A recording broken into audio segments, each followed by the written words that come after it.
Good afternoon. At last night's school committee meeting, the decision was made to return to school in a hybrid in-person model. The hybrid model breaks students down into two cohorts, A and B. Cohort A meets Tuesdays and Thursdays for in-person learning.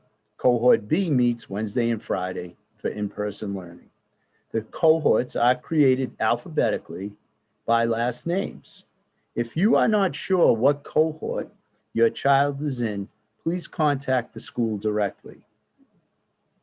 Grades K through 5 will return to a hybrid in-person learning situation February 25th. That's Thursday after vacation. Cohort A will come in on that Thursday, and cohort B will come in that Friday. These 2 days will be structured basically just to acclimate students back into a classroom environment that does look different from the one they left or the one some have never seen. And it will help them understand the new procedures. These procedures are outlined again in all of our handbooks: 6-foot spacing, masks, hand sanitizing, main exits in, main entrances out. It's all part of the policy and the programs. And I would say, you'll hear me say this 100 times, please review those handbooks. Grade 6 through 12 will return to hybrid in-person starting Tuesday, March 2nd. Again, orientation schedule where students will become acclimated to a new building, to new structures and new routines. If you have any questions regarding the schedules for the orientation, I ask you, please contact the building principals. They have worked diligently with me every step of the way. We have prepared for several hybrid openings that were delayed, and now we're ready. So they have the information you're looking for. I do have some general information to share. Parents who wish to remain in a remote learning platform can. We have developed all new schedules which support the remote platform, and it has increased live streaming for all the classrooms. If you choose to stay remote, though, please contact your child's school to confirm your choice. This is a message that has been happening from my office to the community, to the district for a while now. We need to know what your choice and your final decision was now that we are coming back. And again, it's important to understand attendance is taken, whether it's remote or in person. We just need to know where your child will be, whether in person in a hybrid or still learning remotely. Now, if you do make the decision to remain remote, your child will be in a remote learning platform for 5 weeks. Now, this is to create a level of consistency for my classroom teachers, because as I said, the orientation process is to acclimate students to the new policies, the new procedures, and back to class. So in order not to have a gate that's constantly swinging back and forth, students in, students out, we needed to come up with what we feel is a reasonable amount of time for decisions to be made. Now, if you wish to transition back from a remote platform to our in-person hybrid, you're going to have to contact my office, and I will have more information on this in the very near future. So again, the choice to remain remote is there. If the choice is made, it is a 5-week remote period. Lunches will be served, but they'll be grab and go. Multiple reasons for this. Some of our cafeterias are being used for additional learning spaces as we spread students out. We're trying to do our best to limit close contact in the buildings. So lunches are provided, but they will be grab and go lunch. The biggest challenge we will face is the inevitable moment that a classroom or a school is faced with the need to quarantine staff members and students. Other districts that are already back have struggled with this, as we will as we come back to an in-person learning model. However, we will be monitoring our numbers related to any type of COVID absenteeism or quarantining daily. We have had students in the district since last September. And in that time period, we have had to quarantine at different points. And our procedures for doing this worked well.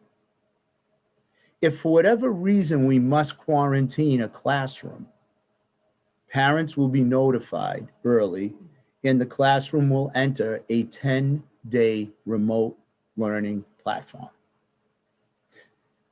Switching from the in-person hybrid to a remote learning platform truly will be based on the need to quarantine the amount of staff and students involved.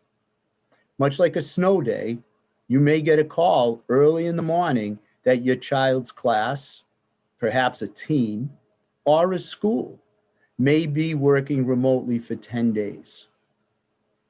While I appreciate the complexity this poses to parents, this is part of the new reality we must face and deal with as we move forward in an in-person learning model. We have established protocols for dealing with COVID classrooms, the settings, the spacings, the cleaning procedures. So again, please review your child's handbooks. They're all laid out there. School committee reviewed them in a subcommittee meeting on policy. They thought they were up to date. They thought they were accurate. I owe the nursing staff, Ms. Moynihan, a great amount of applause for this because they've been with me every step of the way since July 1st. So again, if you have any questions regarding our policies, the best place to start is at the building level. The people there know it, they understand it, they're living it. They are your best resource. Now, understanding we have a February break coming up, I'm going to stress that you all of us, review the state policy on traveling and the need to quarantine upon returning. We will adhere to this. It's all in an attempt to keep buildings healthy and safe. That has been the goal. That will continue to be the goal. I personally have one simple request. If you or your child are not feeling well, please don't come to school. Take advantage of the remote learning platform. Notify the school your child will be home sick. Small things will go a long way to support our efforts with in-person learning. On March 13th, 2020, we closed our schools for what we all thought would be 2 weeks. Almost a year later, we are just attempting to bring our students back. These have been difficult months leading up to this, and there will be challenging moments still to come. We've all had to make the adjustments to deal with a life in a COVID world. I know we're all looking to the day that we can move out of the shadow of this virus. I truly believe that day is approaching. We have learned a great deal in how to stay safe and healthy. We are moving forward with vaccinating a much larger number of the population. And we've all made those adjustments and we've adapted. It is time for this next step.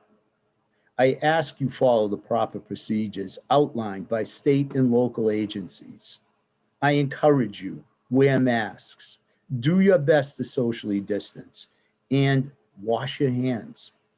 These are simple procedures that have been demonstrated to work to curb the spread of this virus. As it was stated at Thursday night's meeting, we need the community to work with us in order to be successful. On behalf of the Saugus Public Schools and School Committee, I want to thank you for your support, and we're going to do our best to move from a remote to an in-person hybrid with the goal to, at some point, have our students back in full classrooms. Thank you. Have a nice vacation.